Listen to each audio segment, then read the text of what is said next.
At this time, athletes, please go ahead and sign your letters of intent.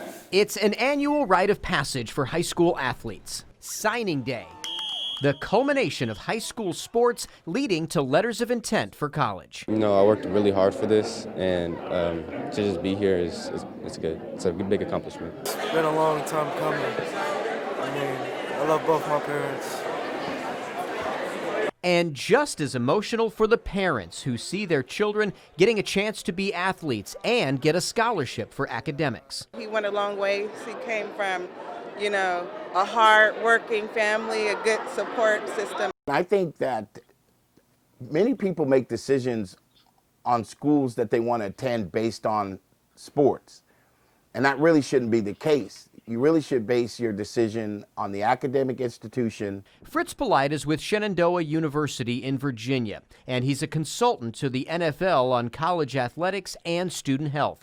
He says recruiting is a big part of life for scholarship athletes, but he thinks it should be more about the scholastics than the athletics. You know, if you look at some of the Ivy League schools, they don't use athletics as a way to recruit students.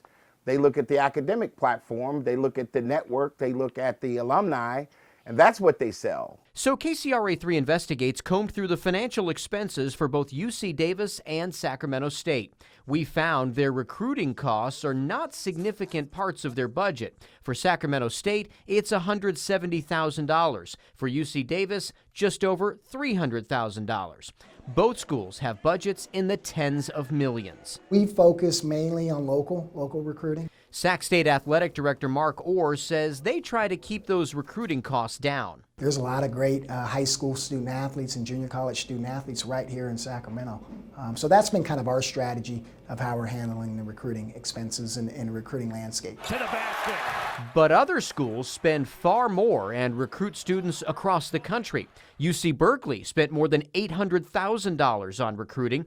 UCLA, along with half the NCAA schools in the country, had a recruiting budget over $1 million. Penn State spent more than $2 million. And many of the students at those signing days get recruited by dozens of schools at a time, long before they ever sign that letter of intent. I mean, I would say, close to like 50 schools. Stephen Christian over left hand, he's into the end zone. Stephen Christian is a Kennedy High School graduate living in Oregon. He played football for both the University of Hawaii and Oregon State. He had schools contacting him as soon as he was eligible. Schools would, recruiters would come by the school and just check me out of class and talk to me and stuff like that. But the idea of a student athlete is you need to both play and keep up your grades, something that's a difficult balance when sports wants to be the primary focus.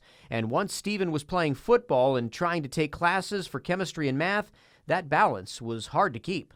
We would have practice at 6. And so I'd go to practice for 30 minutes and then I have to rush off to class because I can't miss class.